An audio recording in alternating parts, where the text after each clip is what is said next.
Hello दोस्तों, आज हम लोग डिस्कस करने वाले हैं कि कैसे एक छोटे से गांव में रहने वाला व्यक्ति एशिया का सबसे अमीर व्यक्ति बन गया और यह वीडियो एडिट करते करते उनका नेटवर्थ 74 बिलियन से बढ़कर 126 बिलियन हो गया और फोर्ब्स के लिस्ट में वॉरेन बफेट को पछाड़कर 5वें नंबर पर आ गए हैं।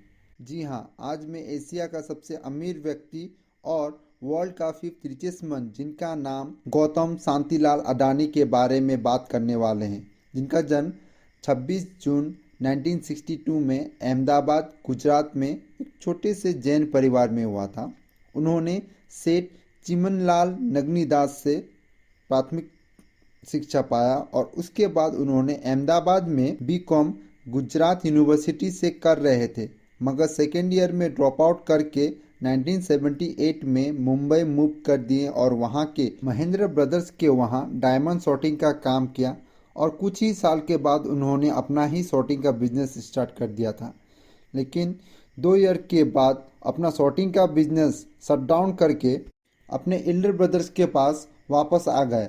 मनसुख भाई अडानी ने प्लास्टिक बनाने वाली फैक्ट्री को खरीद लिया, जिसको मैनेज करने के लिए उनको बुलाया गया, जो कि एक टर्निंग पॉइंट था अडानीज के लिए। एग्रीकल्चर में लगने वाले पीवीसी पाइप का डिमांड पूरा कर नहीं पा रहे थे, इसलिए उसको विदेशों से इंपोर्ट करना पड़ता था। उसी समय 1985 में गवर्नमेंट ने इंपोर्ट एक्सपोर्ट को और सरल बना दिया, जिसके कारण 1988 में अडानी ने अडानी एक्सपोर्ट का स्थापना किया, जो अडानी एंटरप्राइज के नाम से जाना जाता है, जो अडानी ग्रुप का होल्डिंग कंपनी है, जिसमें 75 यानी 75% अडानीज का है। फिर आया 1995, जब गुजरात सरकार पोर्ट्स को संभाल नहीं पा रही, सामान सब डिले हो रहा था, तब उसे प्राइवेटाइजेशन करने के लिए गवर्नमेंट लिबरटाइजेशन लॉ लाती है और मुद्रा पोर्ट, उस समय सबसे छोटा पोर्ट था, उसे ऑक्शन के थ्रू अडानी उसे खरीद लेते हैं, जो अभी 3000 एकड़ में फैली है, जो 15 इयर्स में इंडिया का सबसे बड़ा पोर्ट बन गया। और उसके लिए अडानी ने बड़े बड़े जहाज खरीदे, जो सामान का अच्छा से इंपोर्ट और एक्सपोर्ट कर सके। फिर टर्निंग आया 1996 में, जब Adani domestic electronics Adani power के नाम से इलेक्ट्रिसिटी प्रोवाइड कराने लगी, जो गुजरात के साथ साथ भारत के अन्य स्टेट को भी पावर देती है, जो 2014 में भारत की सबसे बड़ी प्राइवेट पावर कंपनी बनी। 1998 में अडानी ने अडानी पोर्ट एंड लॉजिस्टिक भी देखने लगी। भारत में इलेक्ट्रिसिटी का डिमांड बढ़ने के कारण कोल का भी डिमांड बढ़ गया, उसे भी पूरा नहीं कर पा रहे थे, इसलिए उन्होंने ऑस्ट्रेलिया में कार्मिकल कोल माइनिंग खरीद लिया, जो वर्ल्ड का सबसे बड़ा कोल माइन है।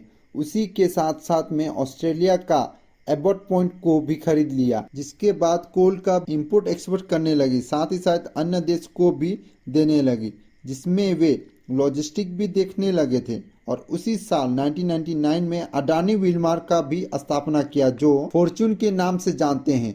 वैसे तो फॉर्च्यून सिंगापुर की कंपनी है, जो फॉर्च्यून ऑयल, सूजी, बेसन बेचती है, जो अडानी विलमार के साथ में मर्जर पार्टनरशिप करने के बाद अडानी विलमार के अंडर में आ गया। 2003 में इलेक्ट्रिसिटी का डिमांड ज़्यादा और सप्लाई कम होने लगे। उसे देखते हुए गवर्नमेंट 2006 में नए नियम लाती है, और जिसके तहत प्राइवेट कंपनी भी पावर जनरेशन कर सकती है, और उसमें भी अडानी कूद पड़ी। 2012 में पावर ट्रांसमिशन के सेक्टर में भी वह कूद पड़ी। रिलायंस का डिस्ट्रीब्यूशन खरीद के डिस्ट्रीब्यूट के सेक्टर में भी आ गए। 2015 में आते आते अडानी डिफेंस सेक्टर में भी दिखाई देने लगा। सेना की रक्षा उपकरणों की आपूर्ति का काम भी करने लगा। AI drone manufacture, small arms and ammunition, counter drone system, aircraft service and MRI भी प्रोवाइड करने लगी, जो अडानी डिफेंस एंड एरोस्पेस के नाम से जानते हैं। अडानी 2017 में अडानी सोलर पीवी पैनल भी बनाना शुरू कर दिया, जो अडानी ग्रीन एनर्जी से जाना जाता है, जिसके सोलर विंड्स थर्मल एनर्जी से भी पावर पैदा करती है।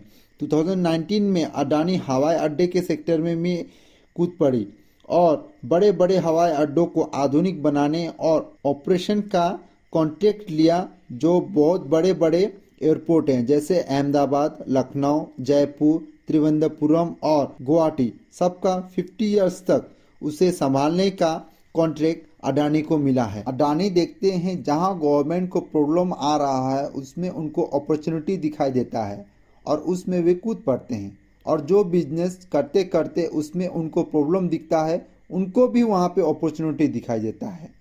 ऐसा नहीं है कि उनका सब बिजनेस ही आगे बढ़ा है, कुछ कुछ बिजनेस हैं जो कि फेल भी हुआ है। 2001 में उन्होंने बीपीओ बिजनेस किया था जो फ्लॉप खा गया। 2007 में अडानी रिटेल्स का बिजनेस भी उन्होंने किया था जो कि उनको बाद में रिलायंस को बेचना पड़ गया था। 1997 में उनको किडनैप भी हो गए थे और अंडरवर्ल्ड डॉन ने उनको किडनैप किया था, वैसा सुनने को मिला है। और भारत में टेररिस्ट अटैक 26/11 उस समय भी वे उस ताज होटल में थे जो कि बाल बाल बच गए। आखिर में अडानी जी बोलते हैं, I could never take orders from anyone. आशा करता हूँ कि आपको यह वीडियो पसंद आया तो उसे लाइक शेयर करना ना भूलें। आप और किसके बारे में केस स्टडी देखना चाहते हैं उसे कमेंट सेक्शन में लिख सकते हैं। ऐसे ही वीडियो देखने के लिए चैनल को सब्सक्राइब करके बेल आइकन को दबाना ना भूलें। जय हिंद।